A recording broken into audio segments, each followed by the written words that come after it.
députés et sénateurs, vous avez un rôle à jouer pour aider à corriger les excès du passé. Vous les collègues du Grand qui quittez les groupes armés, je vais le dire.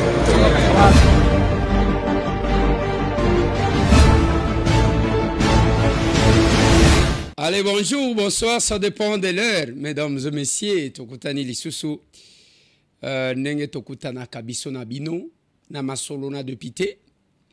L'académie a changé de forme, de l'impatience à de vraies maladies. Et je vois moi lire mon cowboy. Au moins, il bosse en patience, l'académie. Mais l'académie est en train d'évoluer. Quand les gens réagissent, les candidats dans tous leurs états, 3 morts dans l'Omela. Na revendication, il y a résultat devant la résidence d'un proclamé élu. 3 morts. Masolona de Pité. Masolona de Pité, Bandekonanga, l'Omela Izana Sanko, si vous ne savez pas. Masolona de Pité, on va parler de candidats, en fait, de ministres, de membres du gouvernement élus de Pité nationaux. Masolona de Pité, Tokolobela, ba élu, il y a ba candidat président de la République, Oyo Bazali corrigé ba résultat dans ces numéros. Le 29 janvier, Oyo, le lotoza le 15, le 29, tous les élus provisoirement sont convoqués na Kinshasa na plénière. Masolo na de Pité. Seuls 14% des femmes ont été proclamées na étape Oyaliboso. Les félicitations viennent de partout. Na lingito solola bande konanga moi moke tokotiela bino ba image anenge bato bazo sepela ba mususu bazo tomboka et ça sera l'ambiance de cette émission. Elle c'est Arlette Londala, ma belle-sœur. Hier, c'était son anniversaire, le 14.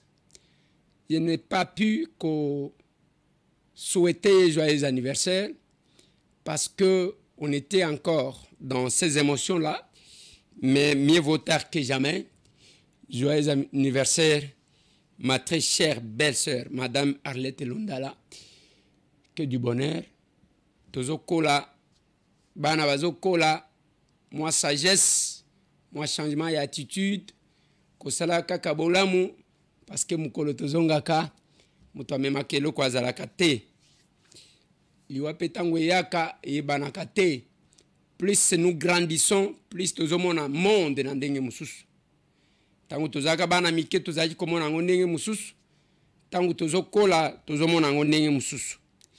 Yango mikolo nyonso que je me mets ici devant vous, nalukaka kopesa moi conseil et puis na senga kana bandeko bomona ka monsieur Tambo était les villageois o bokoji ko sepela na ye to bokoji ko sepela na ye te bozwa quand même moi temps ya koyoka ce qui sort de la bouche de ces villageois là, parce que nous sommes dans un pays où il y a les gens qui pensent que tokoji ko croiser na biso maboko nyonso ko salema toko lala to la mukika kaboy mboka ekomi ndenge mususu échanger.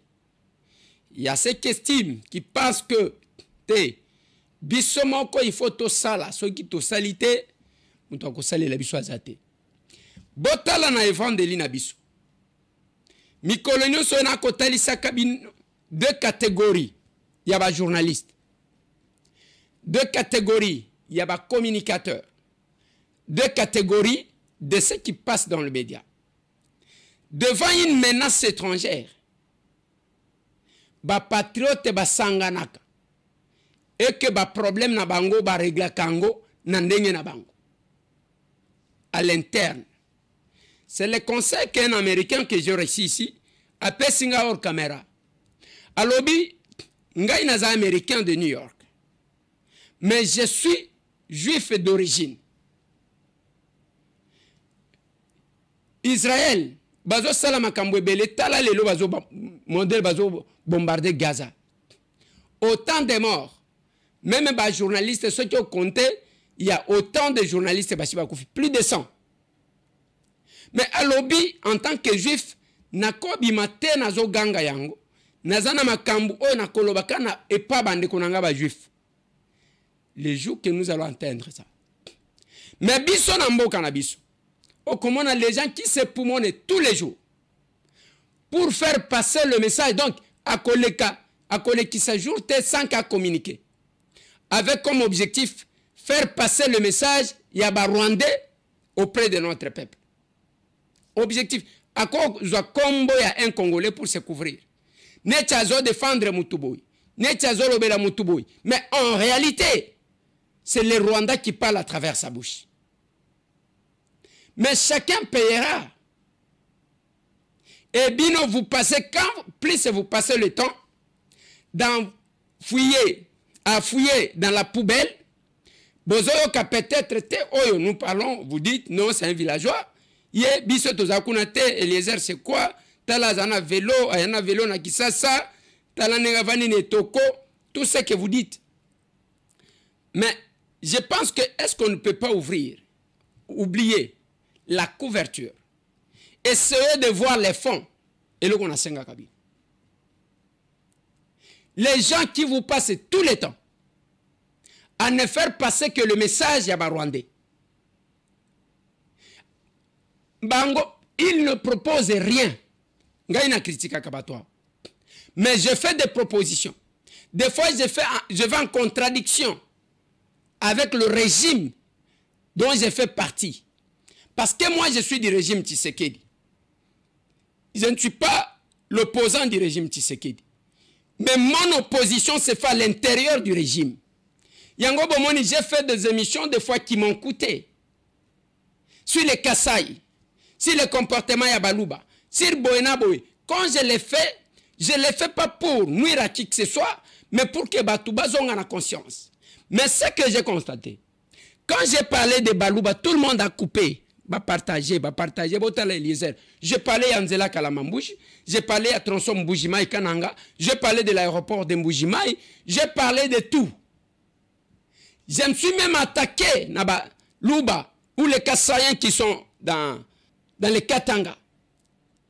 Yakotali Sabango que ça ne sert à rien de passer tout le temps d'aller là-bas pendant que Panabino le Gwezate. Ou Anabokata qui peut partager. Mais dès qu'on essaie de toucher quelque part, non, Makile gagne. Je ne sais pas. Je ne sais pas. Je ne sais pas. Batuna batuba zakanandenge na bangwezana batuba bakela pona kosala jalelo qui ne vivent que de ça. Botala nambo cannabis. Il y a l'inverse des valeurs. Ozanani. Ozamuibi menayi barate. Ozanani. Oibi menayi barate. Et loko yo bakabakate, je le dis tous les jours. Yango bazo kaba. Tomoni penza bato bazo telema. Pasteur a telema lobi bakabela ye mwana wana. Akoma mwasi naye. Oyo bakabela ye. Bakabela batia mulongo. Bango nyo semisa tu baza bapesi yo comme cadeau ou okendai kobala bango. Te. Kaka ye nde bapisinga kaka. Oya katikati. Meda, j'ai ajouté.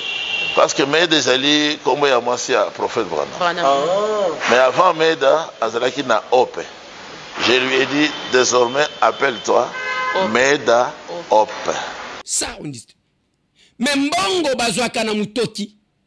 Oyo bakabakate yangone tobi makaba prêtre. Et puis mutongo azobi ma prêtre wana commissionnaire. Parce que à ce que je sache à ce stade, naebi congolais ya mbongo te.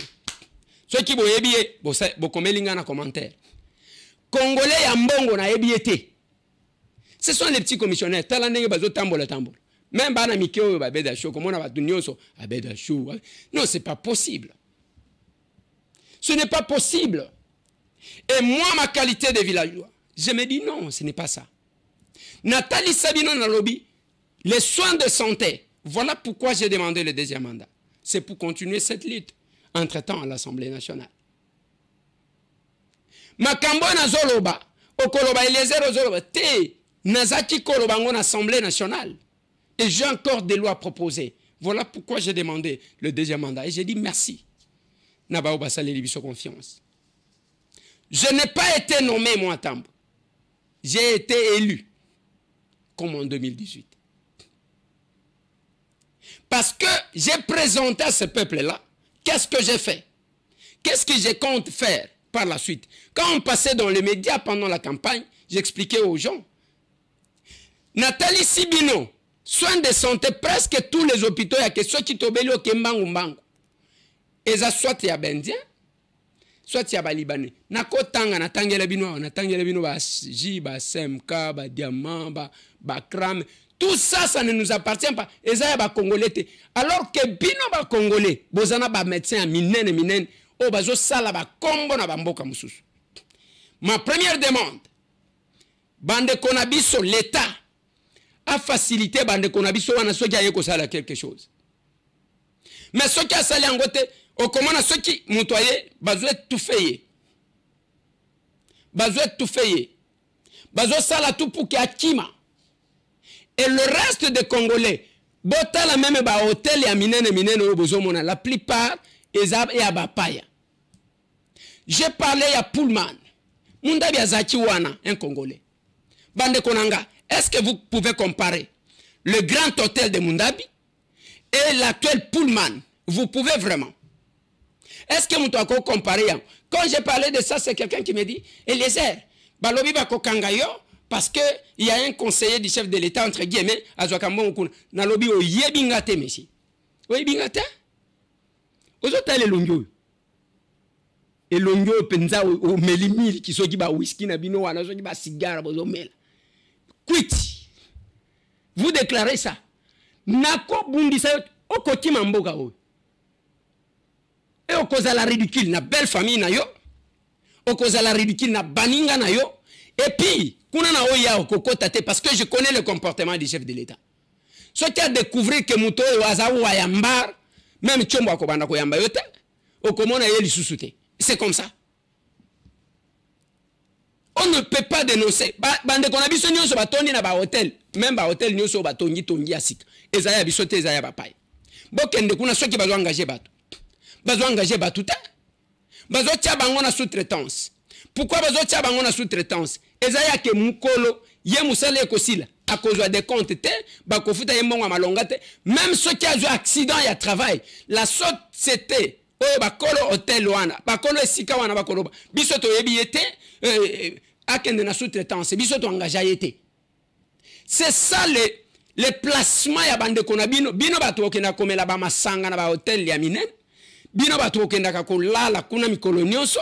Mais ce que je vous dis, ezaya que vos frères que vous voyez tout autour, ceux qui viennent vous servir, bao bazana katia ba chambre bazo bongise la bino, bao bazo servir bino ba cigare na biloko nyonso bozana ngo posa eloko bo o mususu bomela ka oyo ezaka lokola kaleba se bato bazo shisha soki shisha bande kona bino wana bazaka ba journalier éternel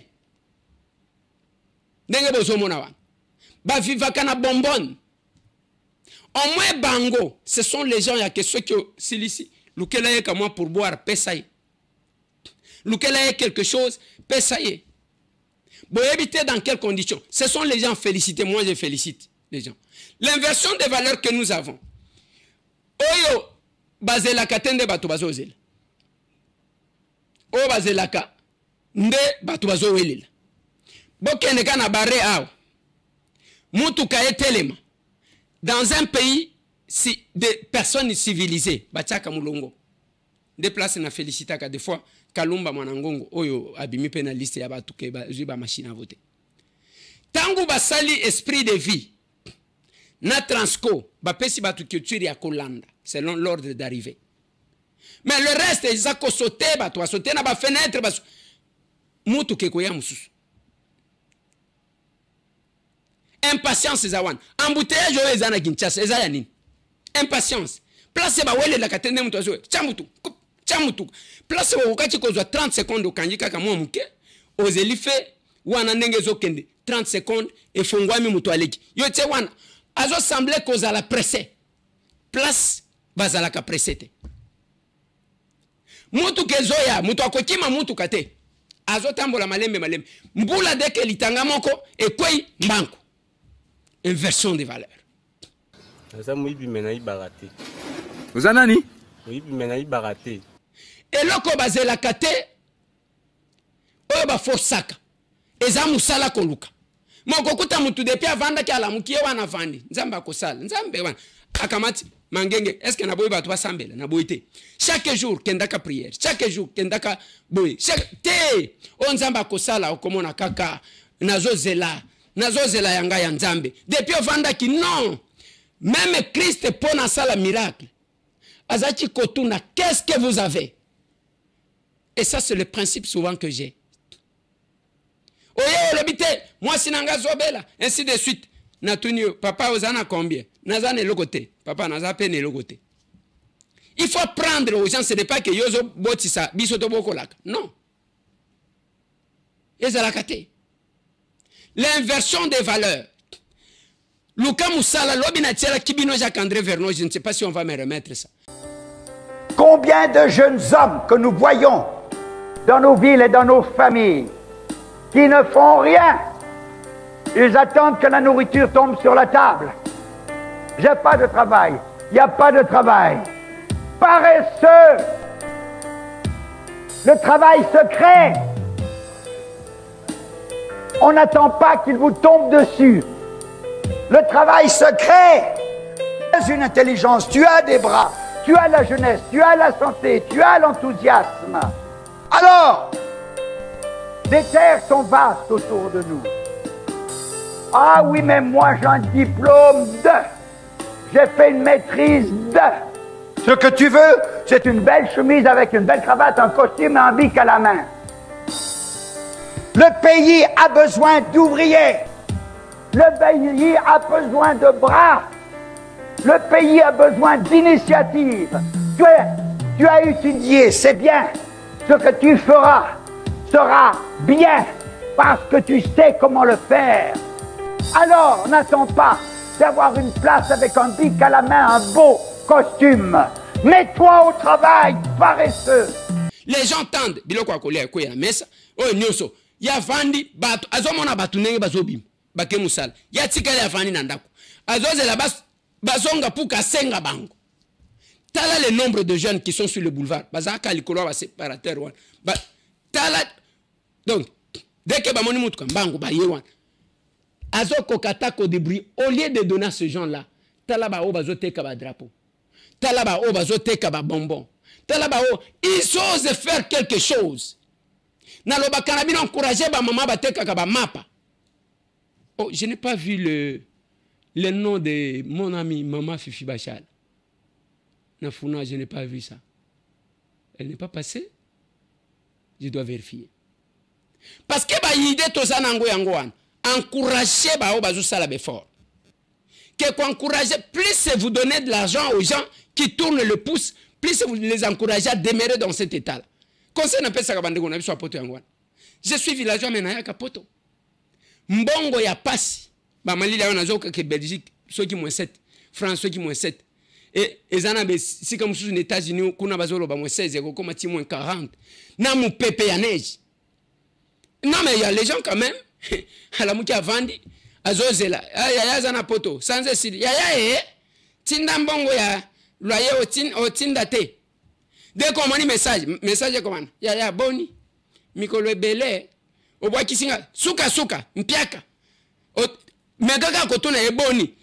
Il y a des questions bah tu vas comme éviter kotuna parce que dès kotuna boni yo abikaka mpiaka siko ekosila ndenge nini yo zo travailler te. Tu mangeras à la sueur de ton front botika boye. Ça c'est l'exploitation de l'homme contre l'homme. Bisoto bo makanzoto ya koluka yo vanda ka pour keto kabelaka yo, ça ne se fait pas.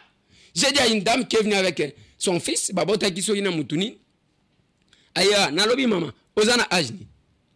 Donc vous restez là ya kotambola na mwana o mwana azotanga te nani akoya kotangisa mwana na yo. Teka makala teka mikate moi ngai mama na ngai abokolanga na mbongo mikate. Et je suis là aujourd'hui. Dommage que Dieu m'a arraché mes parents très tôt, sinon je les gâterais. Mon père est parti avant sans se reposer. Ce qui m'a toujours fait du mal. Ma mère en même temps. Parce que je vois comment ces deux personnes se battaient pour que ces villageois ici. Attends, mon mouké. À Kola. Mais il y a les gens qui restent en repos éternel. Azo pema asali le komoko. Ozakando kitone ala mukina tong na lemina ngai. Na butoza jiko sani. Yebsanga. Na butoza jiko salani. Wana ndeko wana ya poto abele la kamikolo nyonso. Ye akenda kamusala azozonga peut-être 3 heures du matin. Na vi ya poto alali 3 heures na 6 heures. Il faut que ne kotika bana na classe. Ce qui na 9 heures azana rendez-vous na médecin ainsi de suite ba rendez-vous. Il faut ça la boy.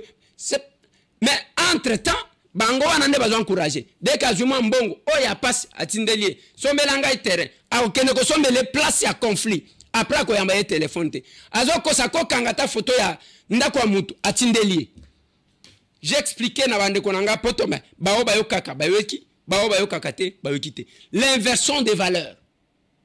Musala ba zela kaboete, nzamba ko sala te, luka musala, il y a pas de sous-métier. Il y a pas de sous-métier. Il n'y a pas de sous-métier. Bande konanga na zolo bela élection. Élection na kolobela mwa muke na kotia la pebino ba image. Ezana ba oyo bazui, ezana ba oyo bazuite. Je vais souligner une chose. Ba oyo bazui nanu bazuite. Boyo kanga. Ba oyo ba publier nanu bazuite. Parce que to siège na bande ko mususu 3 mois. Nassima la Cour constitutionnelle à Longo-Liban. Les élus ne seront élus qu'après la publication de la liste définitive par la Cour constitutionnelle.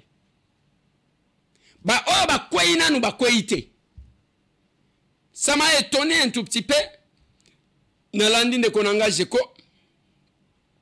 Nalandine de Konanga Gilles Mouniere. Bazo Tomboka. Il faut que ça la boye. Il faut. Non, les Andengo en atteint. Beaucoup landa bango, peut-être que Bossi Bolanda qui bango. Namoni Batum Soubazo seka bango, non. Il ne faut pas que seka bango. Et je vais vous dire comment ça se passe. Naba candidat. Namoni ndeko mususu azo le lawana na Swahili. Azo tuna nini na salité. Je crois que bako balancer les bino, ba réaction ya ba tout sous émotion. Gouvernement gagné. Gouvernement gagné. Gouvernement gagné.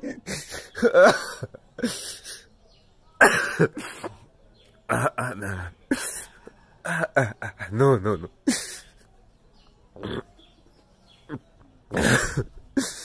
Pana.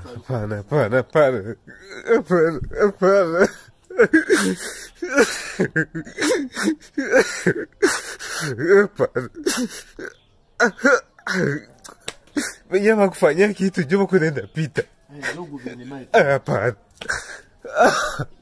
Bwana nimelala nimerudia. Vitu gani? Nuambia kufanya madogo. Nini sio kufanya?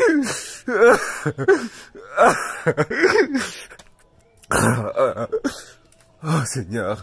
Oh. Hapana, ni justice. Merci beaucoup na balandi nyonso monde mobimba. Jules Mouniere abimi na silence. Tolobi Kadima Keba. Kadima il faut Keba pourquoi parce que oyo est une nomination. Oyo est élection. To perdre mbongo na biso belé plus de 20 000 30 000 dollars pour te changer. To pesi ba to campagne kitoko ba to sepeli. Mais élection eza irnete, eza nomination. Na lobi seni wana bo kima mboka oyo. Lokola bozotia toujours le coq à jambe. Le chef de l'État travaille. Vous sali ba nomination na bino to kondimate. Peuple congolais to lobi to tele. To tele ma biso nyonso comme un seul homme. Il faut to déloger Kadima. Seni wana na seni ba brillata ko briller yango parce que trop na bengi tout le monde na mobilisation. Je crois que tokondima injustice oyo basali te tokondima nomination oyo te. Trop c'est trop. Je crois que biso to sali musala na biso ba PV na biso yango. Bato yo Kadima nommé bazawa te. Bato Kadima nommé bazawa te. Bazo misela biso na ba droit na biso tokondima ata mukete.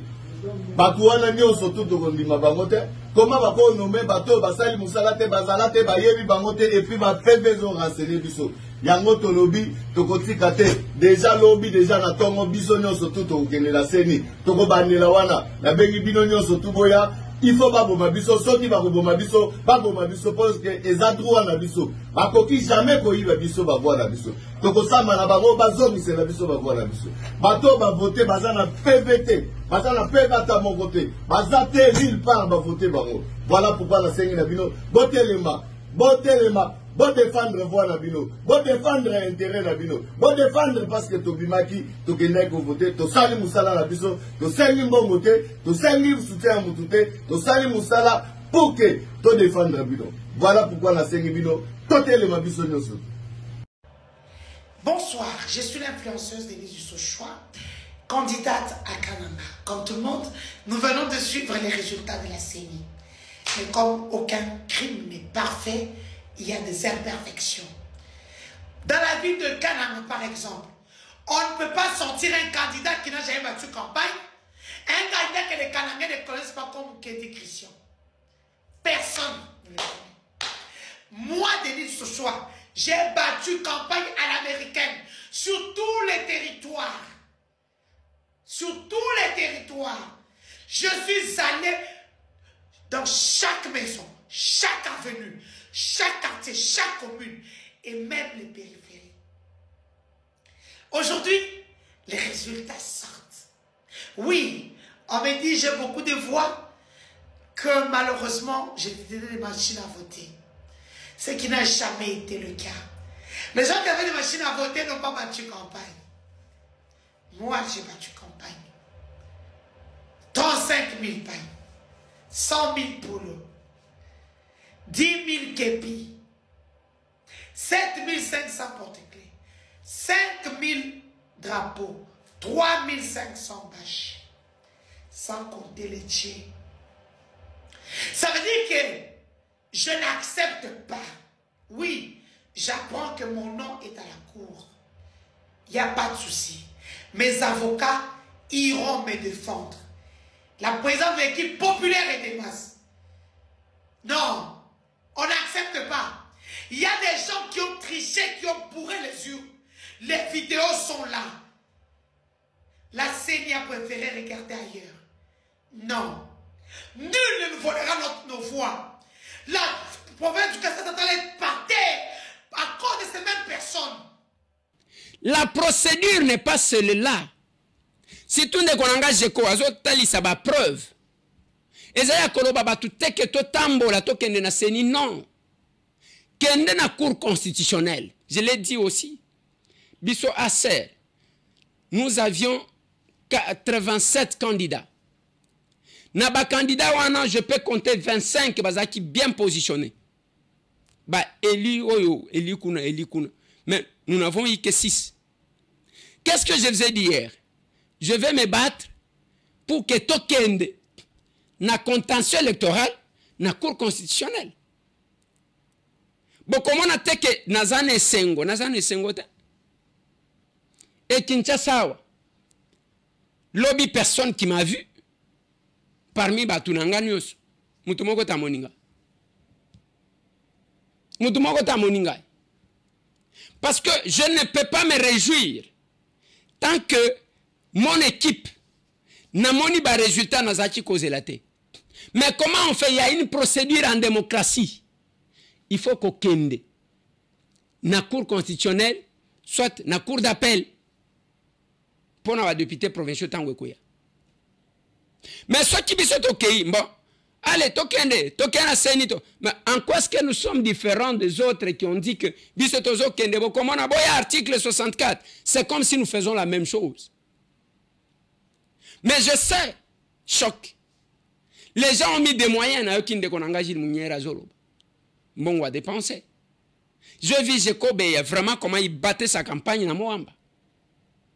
Je me demandais même ceux qui ont moyen de je vis, après avoir mouillé les maillons pour la mérité, mais au moins comme on avait limité. Mais dans une démocratie, qu'est-ce qu'on fait? On suit la voie légale. Ceux qui sont d'accord, ceux qui sont c'est un monde, Bandi Makapé, Bakou. Etienne Tshisekedi a vécu plus que ça. Mais là où les choses se font, les lobande konangai, ce qui va jeko oyo, basalaka, tout le monde aujourd'hui se contente, nanini, se contente à dire que non, écoutez, awa, bazui batu, kuna, bazui batu boy, ce qui va jeko, batu aliboso, bango wana bozo publié. Mais ce qui est au Tali, parmi batu bazuité, il y a beaucoup de personnes. Il y a famille, il y a chef de l'État. Roselyne Mbombo, cousine à Mokonzi. Il y a Batangiete, Christian Yakeru, Batangiete, azuité, Jacquemaine Chabani, coordonnateur et campagne à chef de l'État. Batangi azuité, Augustin Kibasa Maliba, ministre, azuité, et beau-frère, il y a chef de l'État, azuité, Guilain Nyembo, directeur de cabinet. Donc, la liste est longue. Il y a Batu Oyo, Omonike Batu, il y a famille Tozaki, Awana Lukunga Tozaki, n'a pas pasteur Jacques Kambala, Bazuite, ainsi de suite. Mais ce qui est à la Kayangote n'a évité. Batu Balinga va lever la nomination. Maintenant, qu'est-ce qui s'est passé? Ce qui est à la liste, il y a Bota ministre, Oh Bazui. Membre à gouvernement, Oh Bazui. Sama Lukonde Emoko, Premier ministre. Eve Bazaïba, Peter Kazadi, Antoinette Samba, Tony Mwaba, Nicolas Kazadi, Gilwando Mboyo, Aimé Boji, Onyeje Sele, Wivin Moleka, Moindo Zangi, Julien Paluku, Vital Kamere, Marc Ekila, Jean-Pierre Liaou, Christophe Lutundula, Crispin Mbadou, Claudine Ndoussi, Désiré Kasmir et Berrande, Patrick Mouyaya, Didier Boudimbu, Adrien Bokele, Pius Mwabilu, Sami Adbango, Molendo Sakombi, Aminata Namasia. Tango zozo ba membre ya gouvernement Mopimba. Okomona que c'est presque la moitié ya batu. O baleki. Donc quelque part là, le gouvernement a influencé l'élection à Bandeko. Position à Bango gouvernement. Et ne batouana na biso to bundaki na bango. Le ministre qui ont des moyens, tout et tout, ne ba to bundaki na bango, to zaki na biloko ndengwa. Mais ce que nous demandons aux gens, bato basi ba voter bino, eza malam. Mais ba o ba sepelité na lomela. Bandeko ba revendiquer et parce que celui qui a été proclamé élu est Kumbaki. Population à l'homme la batombo qui batelemi wana kotambola tango kaka ba komi pembe na résidence na ye selon ce que nous avons appris, peut-être qu'il va donner sa version. Bagarde na ye ba fongoli masasi aba le réel. Batumi bale ba koyi wana ba kufi. Moko azokaki makasi ba memie na hôpital a kufi. Les tueries continuent. Na comprena kate niveau ya impatience o izalaka na Sankuru na ibite. Pouvoir ango bazwaka na Sankuru. Anyanya wanya basala ke loko te pana ba kako wele la ko bomisa batu anyanya wanya et les batetela se retrouvent dans tout le régime na ba régime nyoso batetela se retrouve toujours mais kende pana bango tala ba fonction ba occupana nyoso anyanya wanya ça me fait mal. Pourquoi? Parce que moi je suis villageois comme les autres qui sont là et quand vous les opposez après bokimi boye ko fana na Kisasa. Par la suite, tout ce que vous savez faire, c'est entretenir le milice. Il y a entre ce peuple-là, il y a que Babo Manaka. Moi, je ne suis pas d'accord avec vous. Voilà pourquoi tu crées Acer. Là. Que comment on a atteindre parce qu'il fallait mener beaucoup de nouvelles valeurs à l'Assemblée nationale. Il fallait mener. Et la politique est beaucoup moins à Makambo. Je me pose la question, Matata peut être élu député. Quelques membres ensemble, baza élu député. Bamususupe baseye quoi ici bango. Parce que pour même élu, il ne faut pas négliger quelqu'un avec qui vous avez été élu sur la même liste. Parce que voilà yé et sungiyo. Voya muto azana katako et sungi mutumo kwa azana Kisasa. bato baza voix ya mutu moko azana Kibombo et sunyi mutu moko azana Lubumbashi. C'est ça les seuils. Il ne faut pas négliger. Mais bah contentieux place les opposés problème. Je vais revenir dans bato ensemble. Et ça y a que peut-être muto ya bimina liste na bino yeta zalaki na ba voix ya kobima. Oko ken en contestation contre ndeko obozana na liste moko ça va se compliquer. Natanga qui message moko je vais vous partager ça, je suis obligé de lire ces messages parce que dès lors que et comme qui na ba réseaux sociaux et ngai nakotangela bino yango nakotangela bino yango voilà message oyo bakomaki yango avant publication ya résultat. Mes respects très chère autorité morale AM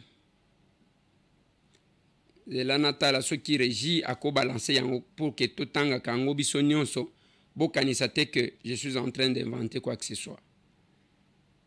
Voilà. Voilà. Mes respects très chère autorité morale. Pardonnez-moi de vous faire ce message le jour de votre anniversaire. Mais je viens d'apprendre, malheureusement par une source à la CENI, que vous avez enlevé mon nom de la liste des élus AFDC-A, Lukunga, au profit d'un autre candidat de votre province. Alors que c'est moi qui suis, sur base des résultats, le meilleur élu de la liste AFDC-A, Lukunga. Je ne mérite pas un tel traitement de votre part après tout ce que j'ai eu à faire pour l'image du parti et de notre regroupement politique. Je pense qu'il n'est pas encore tard pour que vous puissiez revenir au bon sentiment et de me rétablir dans mes droits les plus légitimes. Avec tout le respect que je dois à votre personnalité, il ne serait pas bien perçu au sein de l'opinion que l'on voit Chris Mukendi, servant défenseur du professeur Modeste Bati et de l'AFDC, aller en justice contre son regroupement. Je sais que ce n'est pas facile pour vous, mais rendez au moins justice avec équité à ceux qui ont mouillé leur maillot pour faire gagner le parti. Je suis à ma seconde expérience électorale après celle de 2018 où j'ai raflé plus de 6000 voix sans être proclamé. Je ne suis pas prêt à subir pour une seconde fois une injustice de votre part. Vous allez vous rappeler sûrement d'une audience que vous m'aviez accordée en début d'année passée, où je vous avais promis d'amener un siège au regroupement si vous me garantissez que vous n'avez pas déjà choisi à l'avance votre candidat. Vous m'avez donné des assurances quant à ça. Je compte sur votre sens élevé de justice et d'éthique afin de ne pas créer de frustrations au sein de notre regroupement. Tout mon respect et ma loyauté très chère autorité morale et cher papa, votre fils, Chris Mukendi. Bande konanga na linga ito tanga message wana. Message wana batindi yango avant ndenge bosoyoka. Chris Mukendi c'est qui? Si vous vous rappelez, tangu tozaki koluka kokwesa ministre ya économie, o peto yoki keye paleki député akoko ma chers collègues. Bato ebele bazalaki dans le média nous diaboliser. Quand na yoka kinde konanga mususu aye kobima, o ba ndende muto bakwesa ministre na seki. Alors que je l'ai dit à la télé, mukolo ya ketozo kwesa ministre de l'économie. Mbongo est circulé en assemblée. Mboso Alobaka, je n'ai envoyé personne dans les couloirs. Les débats se déroulent ici. Je dirige les débats, je n'ai envoyé personne dans le couloir ni en dehors de ce bâtiment. Wana Mbongo ezo tambola. Tous ces gens là, ils ont $1500, $1500 pour défendre. Sans argument. Biso to téléma wana, to téléma. Parce qu'il y a parlementaires et parlementaires. Je ne sais pas si la régie va essayer de me remettre au moins une petite synthèse de nos interventions pour rafraîchir la mémoire. Merci, honorable président, honorable membre du bureau, estimés collègues. Parce que tant autres y a une motion Et Kosungayo, honorable président, pour que vous se déplacez. Mais tu peux si parole au collègue. Yango Nazoloba, Sakula Toka. Awa libanda, honorable président, ce qui obimi, nzela ya kokende ezate. Mbula oyo muke ebeti na Kinshasa, honorable président, ce qui otali awa, roboti na loketu ya robot, moyen ya koleka ezate. Honorable président, ce qui omeki kokita na wileri, pour que okende na ville, kobanda avant comme food market, ti o kitikuna, moyen ya koleka ezate, maiti na loketu, mitu kezo lekate. Soti olongwe wana, honorable président, okei na 24, net toujours s'engager toujours vers la ville, moyen ezate, honorable président. Na boulevard du 30 juin, devant chancellerie des ordres nationaux, mai etondi na ndenga kosakanate. Parce que tomoni ya liboso batu balamuki babandi ko buka ozala na mikanda te bazo buka. Mais la solution ezate, honorable président. Conséquence, même Gombe ezalaki ko inondé te, pour le moment ezali ko inondé, honorable président. Parce que la manière dont balabala ezali ko inondé, ezo prouver batu bayebi kaka ko buka, mais bayebi ko curer ba caniveau te. Même quand on cure les caniveaux, bako tirer ba caniveau batiki busoto wana et kondisi lisusu nzela, honorable président. Na suka nango ezongi na kati wana.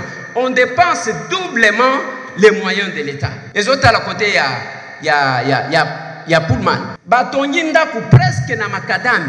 Avenir Kasavubu wana tile lo mutu keleka lisusu te. Mais on se pose des questions sur les embouteillages que nous connaissons. La conséquence, il y a une ville abandonnée, une ville auto-évitée, Salanini, et que biso ba élu.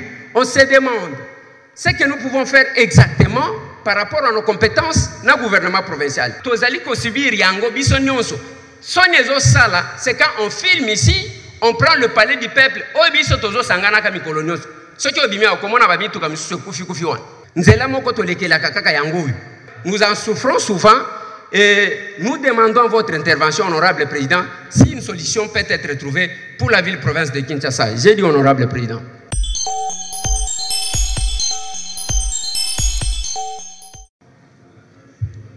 Merci, honorable président, honorable membre du bureau, estimés collègues. Je demande encore une fois de plus, honorable président, de m'exprimer en lingala, si vous le permettez. Ok, autorisé. Merci, honorable président. Ce qui n'a vu parole awa, c'est parce que j'ai estimé qu'il y a des choses qu'il fallait quand même fixer. Il y a Liboso.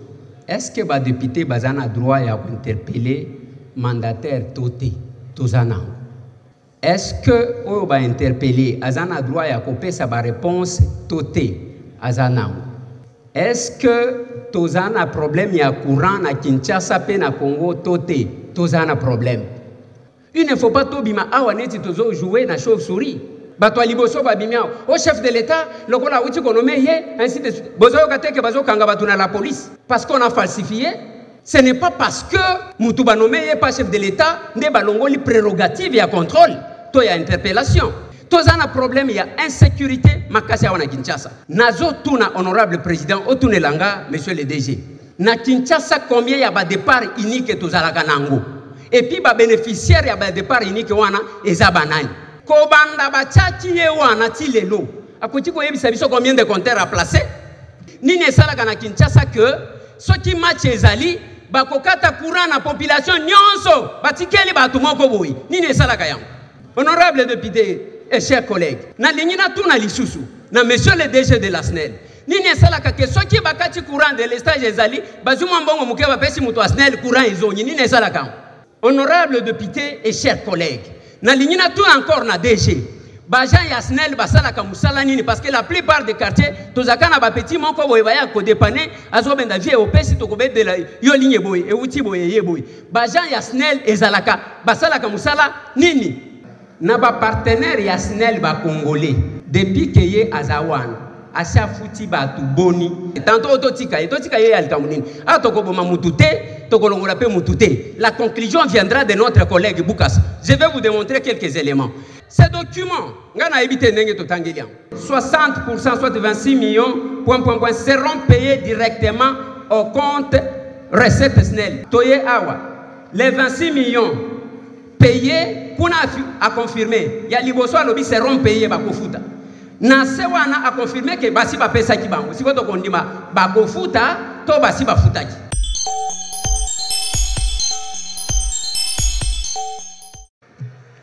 Merci, honorable président. Honorable président, permettez-moi de parler en lingala parce que je suis à l'aise en lingala, honorable président. Honorable président, honorable membre du bureau, estimés collègues. Boyebi, il y a peu, le président de l'Assemblée, Alobana Bisso Awa, chers collègues, quittez les groupes armés. Tout le monde a un petit blague, ma collègue Nabiso Misusu Baya comme menacé président Awa. Les lots commis, wapi.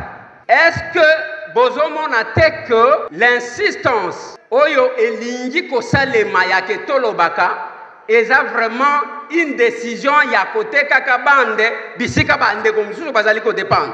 Combien basi bazu motion d'information ya kolobela biso o balingi balobela kaka awa pour que tobi misaka ba makam. Honorable député, chers collègues, vous allez constater que insistance ya ko dévoiler pour que tozo akamakambuno stochaka sur les réseaux sociaux, il y a un objectif d'affaiblissement de notre armée. Depuis un certain temps, ngai na mitunaka banani babomaka na est. Est-ce que zabangelo bakitaka babomi bazongi lola? Bao babomaka na est. Bazali kaka awa bisika tozali awa. Et comme vous savez, chers collègues, depuis des années, ezana batu ba boma na sima ko boma ba yekoza ba fonction na Kinshasa. Et nous devons nous lever comme un seul homme pour na côté les melabango. Aujourd'hui, chers collègues, kolobake to débattre de la question sécuritaire parce que Excellence venait de parler. Quelle est l'information que vous voulez ajouter au Bokoti Kolobate pendant que nous sommes avec vous? Il y a eu plusieurs choses qui vous ont été demandées. Il n'y a que celui qui a les informations si la question de l'Est a yakopesa. Par contre, tout le monde va venir kokanga moko na bino awa kala mingi te ba kokanga pe ba misusu awa. Honorable député, chers collègues, ça m'étonne quand ici, bon, quelqu'un a dit qu'il y avait l'opposition. Non, il n'y a pas d'opposition, il n'y a plus d'opposition dans cette salle. Pour preuve, Moutou Banomaki n'est pas chef de l'État par ordonnance présidentielle, a été plus défendu par cette fameuse opposition que par nous-mêmes, de la majorité, chers collègues. Voilà pourquoi, chers collègues, quand il s'agit de la question du peuple, on parle moins. Quand il s'agit des questions, oh, bah, tout va tirer, bah, intérêt, ils insistent. Je propose et je soutiens la motion, honorable président, honorable membre du bureau, estimés collègues.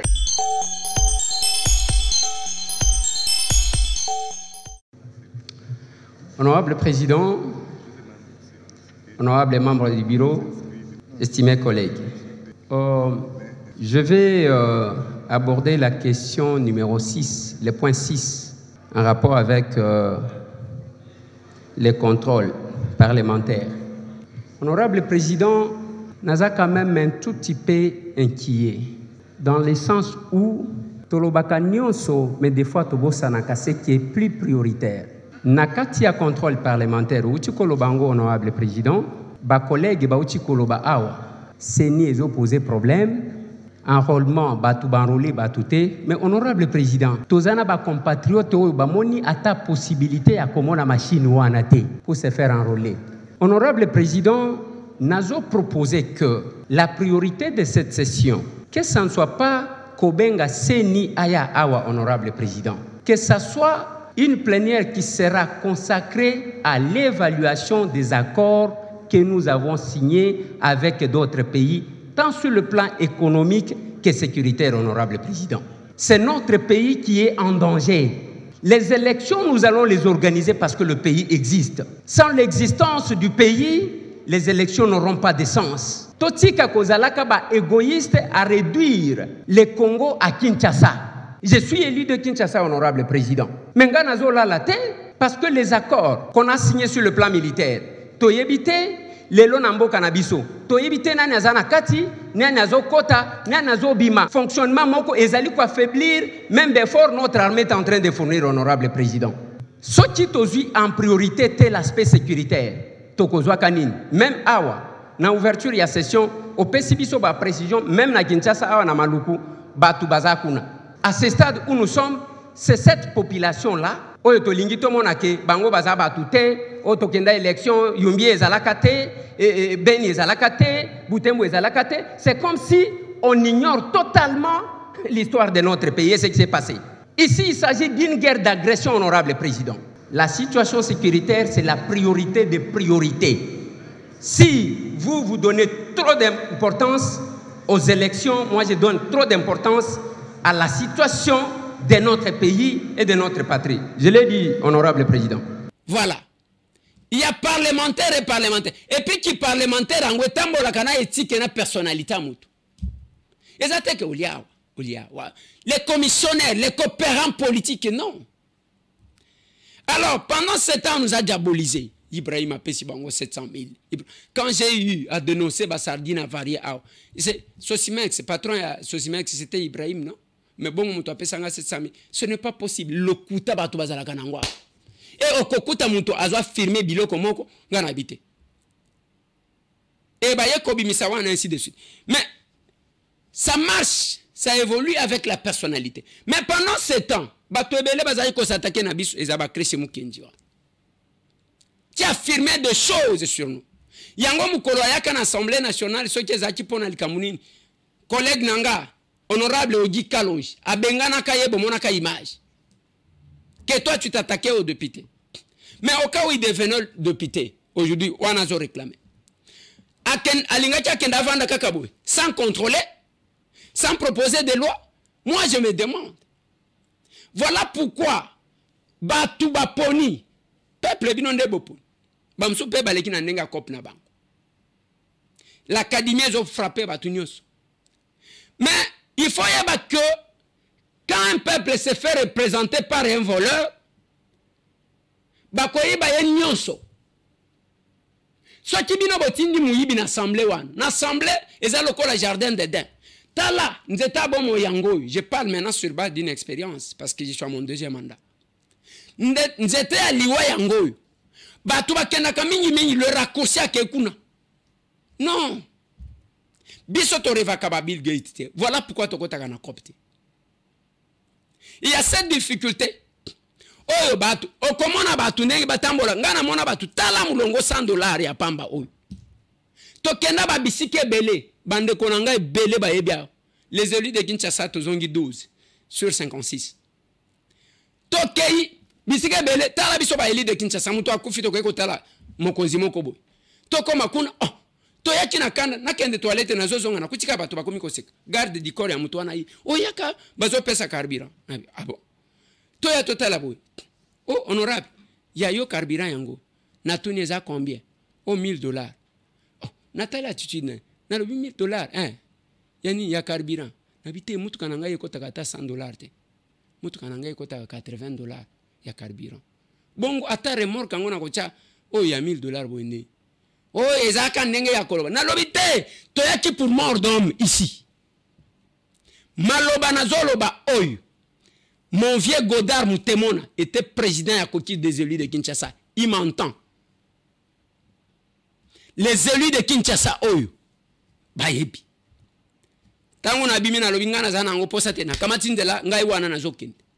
Et dans ma poche, j'avais combien? J'avais à peine $10. Nazaki na mbongo ta. Mutu baye bakaye ko résister na eloko soki azana eloko te ba proposer yi. Ezaka koloba lobate. Tangu tobi nabimi de komoko la ninga oh nazwela yo nalobi papa ngai ozwela ngai alkamuni ngana boyi zoya yo kende kuna. Tangu nabimi je l'ai dit à la télévision na benga de komoko va déclarer élu te, je suis obligé ya kotanga kombo na ye pour certifier ce que j'ai dit. Honorable Henriette Touamou nazwa téléphone na benga ye nalobi honorable na kei je n'ai mandaté personne parce que je voyais ses collègues là. Je n'ai laissé personne pour je suis venu, c'est parce que je n'ai mandaté personne.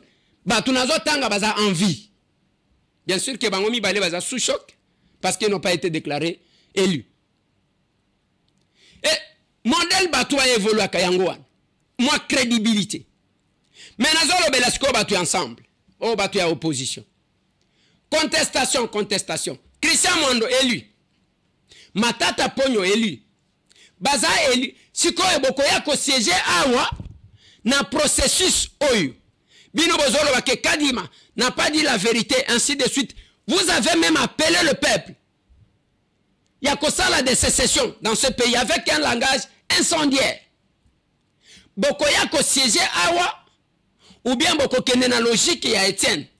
Pendant 2011, Etienne Tangou balobi que Azaki a lobby, je demande. Naba onyo so ba soutenir kangai. Ba otozaki na ba. Bokende ko siéger. Là je félicite Djomi Donga. Là je félicite Maweje Dounes. O azali suseli. Batumi bale o baboya ko siéger bangoa. Batosa ce qu'Etienne avait dit. Le reste bamso babanda même ko finge Etienne. Est-ce que Mbongo, est-ce qu'il y a salé la kibiso campagne? Bakenda ko siéger. Je pose la question sur les 17, je crois, députés de l'ensemble. Même Bamatata Ponyo. Boko sala ndengeni, boko siéger ou bien boko vendre. Boyebi le sambo assistant, premier suppléant na bino wazo sal. Démon, côté la bango, baboya ko siéger. Démon, côté la bango. Alors que connaissant les politiques, a koluka korate ba immunité te. Beaucoup monde bakoya ko siéger. Il faut se couvrir na immunité comme ça ceux qui balingi ba simba na mabenyo surtout wana basal. Les immunités il faut une procédure. On a violé certains d'hôpital en fonction. Wana bosibo tindi batu basali bisala sal. Bande konanga et tokota là ce qui va arriver. Nazo sou qui se mission en place.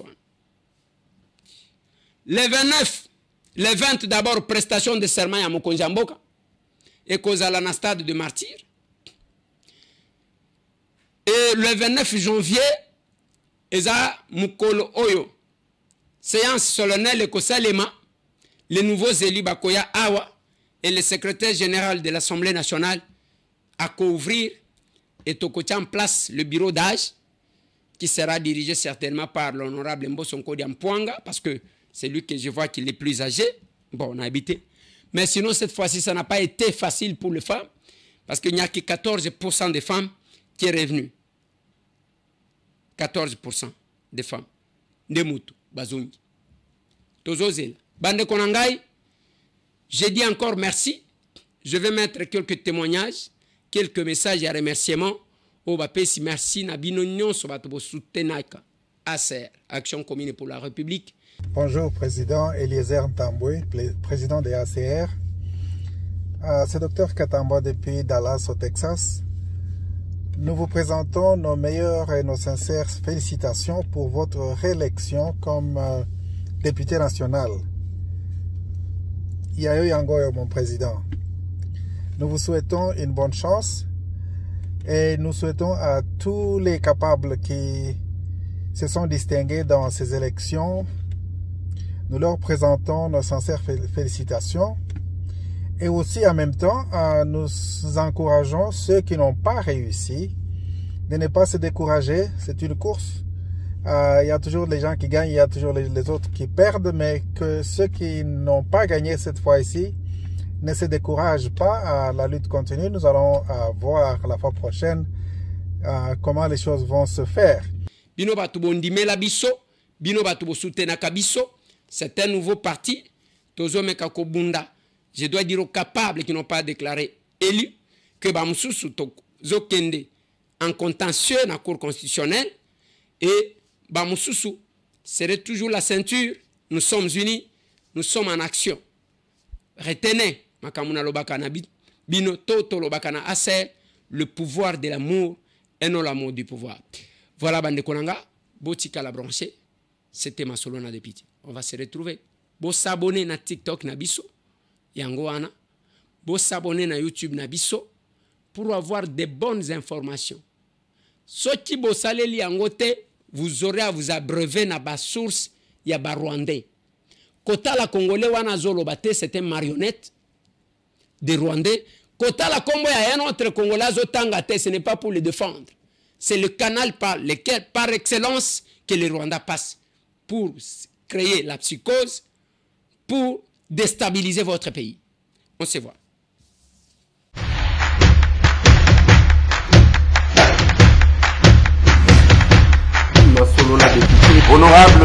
et sénateurs, vous avez un rôle à jouer pour aider à corriger les excès du passé.